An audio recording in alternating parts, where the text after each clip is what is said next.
واقعہ یہ ہے کہ مدینے سے جب آپ نکلے ہیں تو کسی جنگ کا کسی کو خیال کسی کے حاشیہ خیال میں بھی نہیں تھا. پیش نظر تھا اس قافلے کا راستہ روکنا کہ جو آ رہا تھا شام سے واپس ابو سفیان کی سرکردگی میں، جو جب جا رہا تھا تو حضور نے تعاقب کیا تھا لیکن وہ بچ کر نکل گیا تھا. اسی لیے کسی نے اہتمام نہیں کیا کہ وہ اسلحہ ساتھ لے. اندازہ تو کیجئے 313 افراد میں سے صرف 2 کے پاس تلواریں تھیں، اسلحہ بھی نہیں لیے. کیا کرنا ہے؟ قافلے کو جا کر جو ہے روکنا ہے، قافلے کو لوٹنا ہے کہہ لیجیے. لہذا کو کثیر تعداد جو بھی گئی ہے وہ اسی خیال سے نکلی ہے، اور اس میں کوئی بری بات نہیں ہے. باطل سے گویا کہ جنگ تو پہلے دن سے شروع ہو گئی تھی. جیسے ہی حضور نے کہا لا الہ الا اللہ، آپ کے اوپر تشدد شروع ہو گیا، بات ختم ہو گئی. تصادم تو ہے، صرف یہ ہے کہ پہلے وہ تصادم ذہنی اور فکری سطح پر تھا صرف، یا وقت یک طرفہ تشدد تھا، اس میں کہ مسلمانوں کو اجازت نہیں تھی جوابی کارروائی کرنے کی. اب یہ تصادم 2 طرفہ ہے، اینٹ کا جواب پتھر سے دینے کا موقع آ گیا، مرحلہ آ گیا. اور اس انقلاب کی تکمیل کے لیے انگریزی میں ایک لفظ آتا ہے پش. ایک تو PUSH پش، کسی چیز کو دھکا دینا، ایک ہے PUTCH. یہ پش جو ہے یہ ہے کسی بھی مہم میں پھر آخری حلہ بولنا. تو یہ پش جو ہے انقلابی جد و جہد کا فائنل پش جو ہے وہ ہے یہ آرم کانفلکٹ. اور اس کا بھی آغاز اس ایکٹیو ریزسٹنس کے نتیجے میں جو حضور نے 1 سال تک جاری رکھا، اس کے نتیجے میں یہ 1000 کی فوج نکلی. حضور جب اپنے 313 ساتھیوں کو لے کر تقریباً درمیان میں تھے مدینے اور بدر کے، وہاں حضور کو وحی کے ذریعے سے اللہ نے اطلاع دے دی کہ مکے سے ایک لشکر بھی چل چکا ہے، بڑا طاقتور لشکر. اور ساتھ ہی اے محمد صلی اللہ علیہ وسلم، ہمارا وعدہ ہے کہ ایک تو وہ جو اوپر سے قافلہ آ رہا ہے شمال سے، اور ایک جو جنوب سے آ رہا ہے لشکر، ان 2 میں سے ایک پر ہم ضرور مسلمانوں کو فتح دے دیں گے. یہ وحی جب حضور پر آ گئی اور آپ کو اطلاع مل گئی کہ مکے سے تو قریش کا ایک فوج نکل آئی ہے، مسلح، کیل کانٹے سے لیس، پوری تیاریوں کے ساتھ. اب آپ نے ایک مجلس سے مشاورت منعقد کی ہے اور آپ نے مسلمانوں کے سامنے یہ مسئلہ رکھ دیا کہ دیکھو ہم نکلے تھے اس کام کے لیے، لیکن اب صورت اللہ تعالیٰ کی طرف سے یہ پیش آ گئی ہے.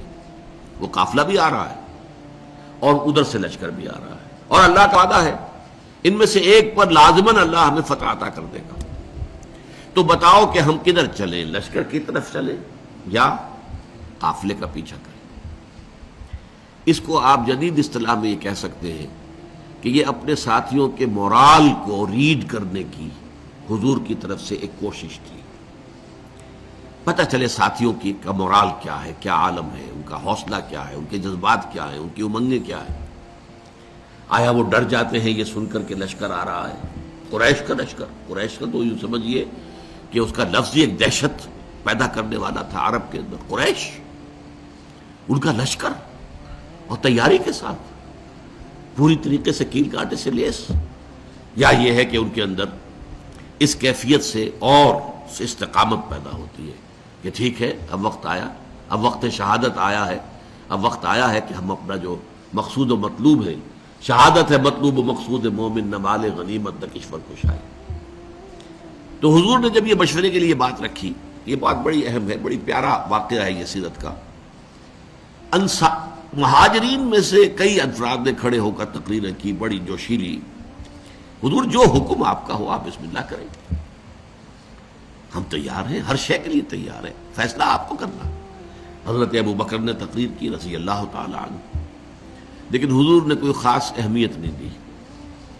حضرت عمر نے تقریر کی، اب بھی حضور نے کوئی خاص اہمیت نہیں دی. فرمایا بھائی دو مشورہ دو، آپ لوگ مشورہ دیجئے. پھر حضرت مقداد ابن الاسود نے جو تقریر کی ہے وہ بڑی پیاری ہے کہ حضور ہم موسیٰ کے ساتھی نہیں ہیں کہ جنہوں نے جنگ کے وقت کہہ دیا تھا کہ فَاذْهَبْ أَنْتَ وَرَبُّكَ فَقَاتِلَا إِنَّا هَاهُنَا قَاعِدُونَ، جاؤ موسیٰ تم اور تمہارا رب جا کر جنگ کرو، ہم تو یہیں بیٹھے، ہم جنگ نہیں کریں گے. ہم موسیٰ کے ساتھی نہیں ہیں، ہم محمد کے صحابی ہیں صلی اللہ علیہ وسلم. خدا کی قسم آپ بسم اللہ کریں، جو بھی قدم آپ اٹھائیں گے انشاءاللہ اللہ تعالی ہمارے ذریعے سے آپ کو آنکھوں کی ٹھنڈک عطا کرے گا۔ حضور ان کی بات کو بھی کوئی خاص اہمیت نہیں دے رہے، پھر فرما رہے اشیرونی، مجھے مشورہ دو بھائی۔ اب یہ بات جو ہے انصار کی سمجھ میں آ گئی کہ حضور کا روح سخن ہماری جانب ہے، کیونکہ انصار سے جو معاہدہ ہوا تھا بیعت عقبہ ثانیہ میں، وہ یہ تھا کہ اگر مدینے پر حملہ ہوگا تو ہم آپ کی حفاظت کریں گے اپنے اہل و عیال کی طرح۔ ابھی مدینے پر حملہ نہیں ہوا تھا، بلکہ حضور آگے بڑھ کر نکل آئے ہیں مدینے سے، اور جنگ مدینے سے باہر ہو رہی ہے۔ تو گویا کہ اسٹرکٹ سینس میں انصار پابند نہیں تھے اپنے اس معاہدے کی روح سے کہ حضور کا ساتھ دیں، اور ظاہر بات ہے کہ اب جو سچویشن پیش آ گئی تھی، صرف مہاجرین کی نفری کافی نہیں تھی، 80-85 مہاجرین تھے، باقی سب کے سب تو انصار تھے، ان میں 313 وہ کفایت نہیں کرتے تھے اس سچویشن جو اس وقت پیش آ گئی ہے۔ لہذا حضور بار بار کہے تو سمجھ گئے۔ حضرت سعد بن عبادہ کھڑے ہوئے رضی اللہ تعالی عنہ، اور بڑی پیاری تقریر ہے ان کی یہ، کأنک تعنینا یا رسول اللہ، اے اللہ کے رسول شاید آپ کا روح سخن ہماری جانب ہے، فإنا آمنا بک وصدقناک، تو ہم تو آپ پر ایمان لا چکے ہیں۔ وہ بیعت عقبہ والی بات کو آپ بھول جائیے، جب اب ایمان لے آئے، اپنے آپ کو اللہ کا رسول اور نبی مانا ہے، تو ہمارے لیے آپشن کون سا ہے؟ We don't have any option. خدا کی قسم اگر آپ اپنی سواری سمندر میں ڈال دیں گے، ہم سب کے سب آپ کے پیچھے سمندر میں اتر جائیں گے، اور خدا کی قسم اگر آپ ہمیں حکم دیں گے تو ہم برق الغماد تک پہنچ جائیں گے، یمن کا ایک شہر، اور اپنی جو سواریاں ہیں یہ اونٹ اور اونٹنیاں، انہیں اس طویل سفر کی وجہ سے لاغر کر دیں گے، لیکن آپ جہاں حکم دیں گے آپ بسم اللہ کیجئے۔ اس پر آتا ہے کہ حضور کا چہرہ کھل اٹھا، خوشی کے اور بشاشت کے آثار، کہ یہ جو جماعت میں نے تیار کی ہے اتنی محنت سے، دعوت اور تربیت اور تنظیم کے مراحل جو میں گزار کے لایا ہوں، یہ جماعت اب تیار ہے فی الواقع اس آخری مرحلے میں داخل ہونے کے لیے، اب ہم پوری طریقے سے فٹ ہیں۔ اس پر آپ کے چہرے پر بشاشت آئی۔ اس کے بعد آپ نے کہا تو چلو پھر بدر کی طرف۔ اب یہ میں آپ سے عرض کر چکا ہوں کہ وہ قافلہ تو بدر کی وادی میں داخل ہی نہیں ہوا، ابو سفیان اس کو لے کر پہاڑی سلسلے کے ادھر مغرب کی طرف سے ہوتے ہوئے ساحل سمندر کے ساتھ ساتھ لمبا سفر کر کے بچ کے نکل گئے۔ اور یہ جب جو لشکر آ گیا قریش کا، اور جب پڑاؤ ہے، صرف میں اس کے بھی 2 واقعات آپ کو سنا دوں، کہ جب پڑاؤ پڑا ہوا ہے تو وہاں اطلاع پہنچ گئی کہ قافلہ تو بچ کر نکل گیا، ابو سفیان کا پیغام آ گیا کہ میں قافلے کو بحفاظت لے کر مکے پہنچ گیا ہوں۔ اب یہاں سوال پیدا ہوا، پھر وہی ہاکس اینڈ ڈوز کا معاملہ۔ ڈوز نے یہ سوچا کہ اب خوریزی کاہے کے لیے، ہم تو نکلے تھے اپنے قافلے کی حفاظت کے لیے، قافلہ تو پہنچ گیا۔ لیکن جو ہاکس تھے ان کو تو سمجھ میں یہ آیا کہ یہ تو ہمیں موقع مل گیا، گاڈ گیون اپارچونٹی، یہ ڈوز ہماری بات چلنے نہیں دے رہے تھے، اب جو ہے اب ہم یہاں تک پہنچ گئے ہیں، مدینہ یہاں سے صرف 80 میل دور ہے، ہم کہاں سے کہاں تک ہو کر یہاں پہنچ گئے ہیں، تو اب تو موقع ہے، اب یہاں سے واپس جانے کا کیا سوال۔ حضرت حکیم بن حزام رضی اللہ تعالی عنہ اس وقت تک ابھی ایمان نہیں لائے تھے، وہ گئے عتبہ کے پاس کہ عتبہ دیکھیے ہمارا جو وہ قافلہ تھا وہ تو بچ کے جا چکا ہے، اب یہ خامخواہ کی خوریزی اور جنگ کاہے کے لیے؟ آپ کی حیثیت یہ ہے قریش کے ہاں کہ اگر آپ اس کو روکنا چاہیں تو جنگ اب بھی رک سکتی ہے۔ اس نے بھی کہا ٹھیک ہے، بات تو تمہاری صحیح ہے، اچھا چلو چلتے ہیں ابو جہل کے پاس، وہ he was the chief of the ہاکس، وہاں جا کر بات کی، اور وہ شخص جو تھا پھر اس نے پینترا بدلا، تانا دیا عتبہ کو۔ عتبہ کے بیٹے تھے حضرت حذیفہ رضی اللہ تعالی عنہ، جو ایمان لا چکے تھے، حضور کے ساتھ تھے۔ ہاں معلوم ہوتا ہے عتبہ بیٹے کو سامنے دیکھ کر تم پر بزدلی طاری ہو گئی ہے۔ اب یہ عرب کے لیے بہت بڑا طعنہ تھا۔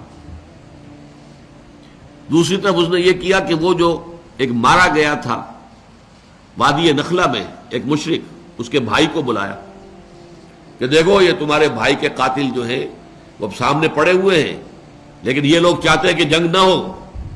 اس نے فوراً کپڑے پھاڑے، وہاں کا جو ان کا ایک قبائلی رواج تھا، چیخنا چلانا شروع کیا، اپنے اس مقتول بھائی کا نام لے کر کے اس کا انتقام، اس کا قصاص لے کر جائیں گے، واسطے نہیں جائیں گے واپس یہاں سے۔ عتبہ نے بھی اس طعنے کا جواب دیا کہ یہ صبح معلوم ہوگا کہ کون کاورڈ ہے، کون بزدل ہے۔ ظاہر بات ہے کہ عتبہ کو یہ بات کھا گئی، وہ چونکہ نسبتاً شریف النفس لوگوں میں سے تھا، یعنی عمر کے اعتبار سے بھی بزرگ، ویسے بھی تباہ ہے ہر ایک کی، جیسے کہ وہ شعر ہے کہ نہ ہر زن دنست و نہ ہر مرد مرد، خدا پنج انگوش یکساں نہ کر۔ نہ اہل ایمان میں سے سب ایک درجے کے تھے، برابر کے تھے، نہ کفار میں سب ایک درجے کے تھے۔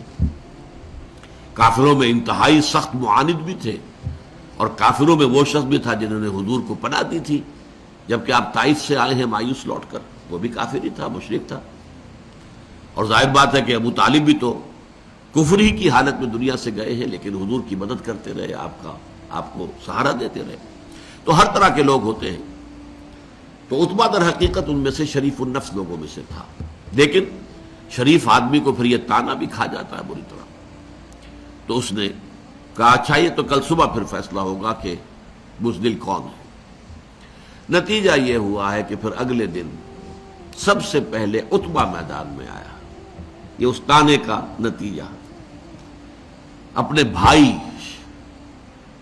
شیبہ بن ربیعہ کو بھی ساتھ لیا، اپنے بیٹے ولید بن عتبہ، حضرت حذیفہ کا چھوٹا بھائی۔ اب بڑا بھائی حضور کے ساتھ ہے، چھوٹا بھائی یہاں مقابلے میں آیا۔ یہ نکلے جیسے کہ پرانے زمانے میں رواج تھا، مبارزت، چیلنج کیا، آئے کوئی ہمارے مقابلے میں۔ ادھر سے 3 انصاری صحابی نکلے، انہوں نے پوچھا کون ہے آپ لوگ، ڈسکلوز یور آئیڈینٹی۔ انہوں نے بتایا ہم انصار میں سے ہیں۔ کہ نہیں نہیں، تم سے ہم جنگ کرنے آئے ہی نہیں ہیں، ہماری شان سے فروتر ہے کہ ہم یہ کاشتکاروں سے جنگ کریں۔ تانا دیا کہ مدینے کے لوگ تو کاشتکار لوگ ہیں، ہمارے مد مقابل بھیجو محمد صلی اللہ علیہ وسلم جو ہمارے قبلے کے ہو۔ حضور نے ان تینوں کو اشارہ کیا واپس آ جاؤ۔ اب حضرت حذیفہ نکلنے لگے باپ کے مقابلے کے، حضور نے روک دیا۔ حضور کی شفقت و رحمت نے اسے گوارا نہ کیا کہ باپ بیٹے کے مقابلے میں آئے اور بیٹا باپ کے مقابلے میں آئے، لیکن پھر بہرحال 3 نکلے، حضرت حمزہ عتبہ کے مد مقابل میں، حضرت علی اور حضرت حارثہ ابن عبد المطلب۔ اب یہ بن مطلب، عبد المطلب نہیں، یہ 3 قرشی نکلے۔ ہاں انہوں نے جب بتایا کہ ہاں ٹھیک ہے اب ہمارے مقابلہ جو ہے برابر کی چوٹ کا ہے۔ بہرحال نتیجہ کیا نکلا کہ تینوں کو واصل جہنم کیا، اگرچہ حضرت حارثہ جو تھے وہ بھی زخمی ہو گئے، تلوار کا وار ان کی ٹانگ پر پڑا، ٹانگ کٹ گئی تو گر گئے، لیکن پھر جس سے مقابلہ ہو رہا تھا حضرت علی نے اس کو بھی واصل جہنم کیا۔ یہ جو ہیں جو زخمی ہو گئے تھے، یہ واپس جاتے ہوئے جبکہ بدر سے جا رہے تھے حضور فتح مند ہو کر مدینے کی طرف، تو درمیان میں ان کا انتقال ہو گیا۔ تو ان کے سمیت 14 صحابہ جو ہیں شہید ہوئے، جبکہ 70 قرشی کھیت رہے، واصل جہنم ہوئے۔ اور ان 14 میں سے کوئی بھی نمایاں شخص نہیں تھا بہت بڑا، اور وہ سارے کے سارے چوٹی کے لوگ تھے، تمام سرداران قریش، اور 70 کو قیدی بنا لیا۔ تو یہ گویا کہ اللہ تعالیٰ نے پھر اس کو سورہ انفال میں یوم الفرقان قرار دیا، یعنی ابو جہل کی بات کو الٹ کر کہ جو اس نے کہا تھا یہ یوم الفرقان ہوگا، واقعی یہ یوم الفرقان ثابت ہو گیا۔ اللہ کی مدد آئی، فرشتے بھی آئے، اس کی تفاصیل میں نہیں جا رہا، وہ آپ کتابوں میں پڑھ لیں گے۔ میں صرف اس کو واضح کرنا چاہتا تھا کہ غزوہ بدر کے بارے میں یہ خیال کہ یہ صرف ڈیفنس کے لیے تھا، یہ بات جو ہے ذہنوں سے نکال دیجئے۔ اس پروسیس آف ریولوشن کے حوالے سے یہ اصل میں ایکٹیو ریزسٹنس کا منطقی نتیجہ، آرم کانفلکٹ، اور اس ایکٹیو ریزسٹنس کو انیشیٹ کیا ہے محمد الرسول اللہ صلی اللہ علیہ وسلم نے۔ ابتدا آپ کی طرف سے ہوئی ہے، آپ نے چھاپا مار دستے بھیجنے شروع کیے، آپ نے ان کا اکنامک بلاکیٹ کیا، آپ نے ان کی پولیٹیکل آئسولیشن کی شکل اختیار کی، جس کے نتیجے میں میں اس کو تعبیر کیا کرتا ہوں کہ سانپ بل میں سے نکل آیا۔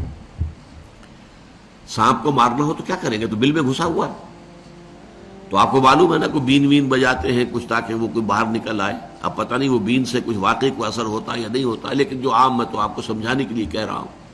یہ قریش بیٹھے ہوئے تھے مکے میں، اور مکہ حرم ہے، وہاں خوریزی، اگر اللہ کا عذاب آتا کسی اس طرح کا جیسے کہ اس سے پہلی قوموں میں آ چکا تھا تو مکے پر آتا، معاذ اللہ ثم معاذ اللہ ثم معاذ اللہ، خوریزی ان کی وہاں ہوتی نہیں۔